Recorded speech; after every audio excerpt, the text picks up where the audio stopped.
I'm going to talk in this session about speed reading, which is something a lot of doctoral researchers ask about. In terms of what I'll cover, I'll emphasize one important point and then talk about the need for learning and also unlearning. Then go into two techniques that can help you turn pages quicker and read quicker, and then introduce an idea that I find very exciting, which is that there are really no limits to the speed at which you can read.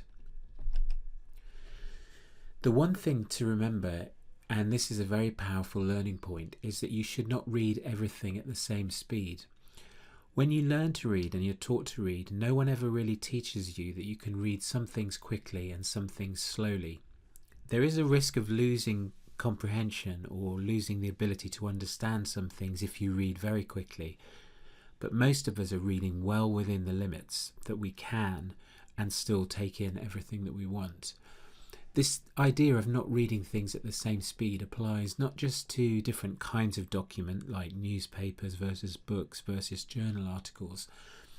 It also applies to even work by the same person. So for instance, once you've picked up what an author's style is and their mode of expression and you're familiar with their pre-existing work, you don't necessarily need to read their later work at the same speed.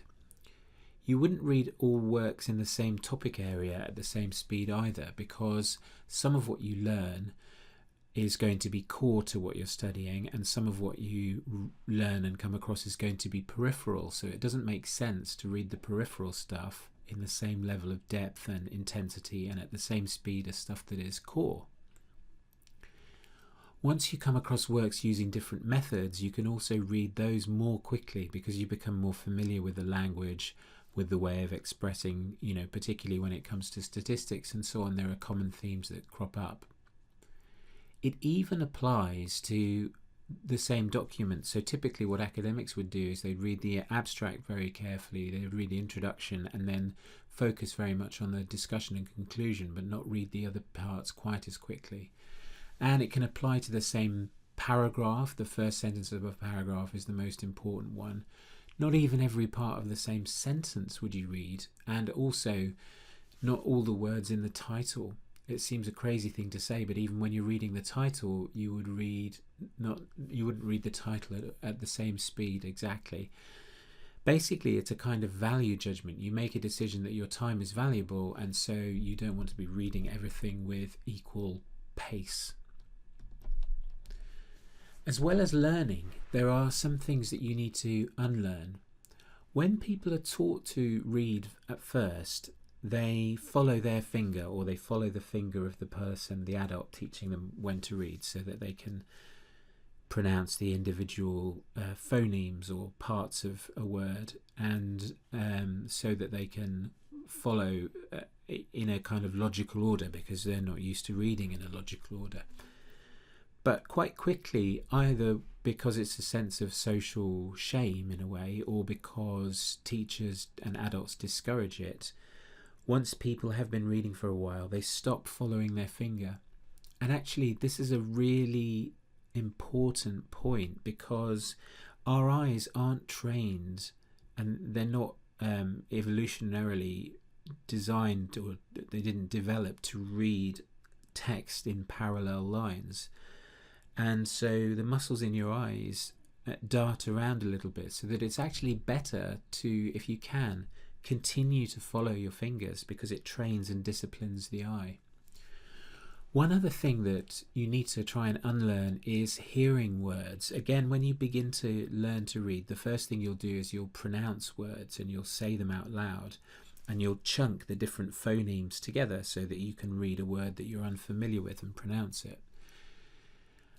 As you continue to read, you have what's called subvocalization, which is that if you are not careful and if you do not try to train yourself out of this, when you're reading a sentence or a work, piece of text, your mind will actually be saying internally what the words would be like if they were pronounced out loud.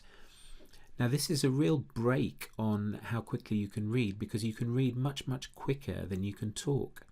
So if you try and unlearn this hearing words when you read them. Try and unlearn subvocalization, the kind of inner voice that you might use when you're reading texts.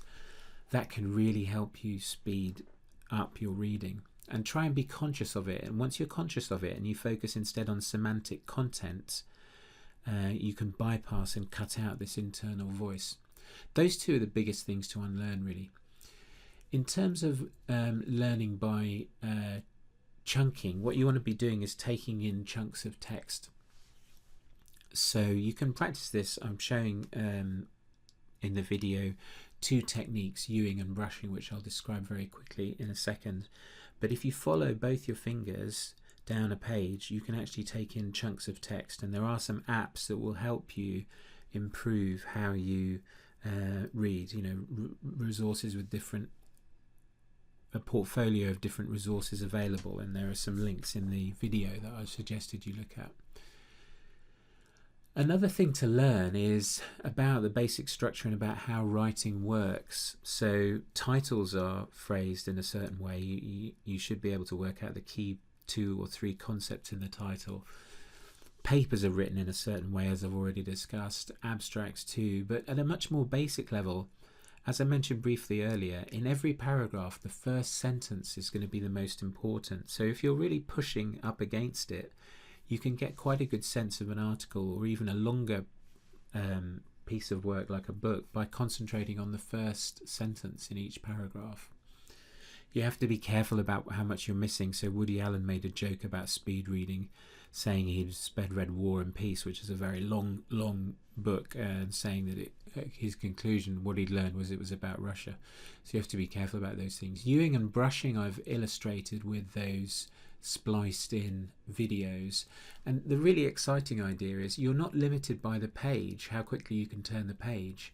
Your speed is almost limitless, and that's the kind of really exciting idea that I would suggest people take on board.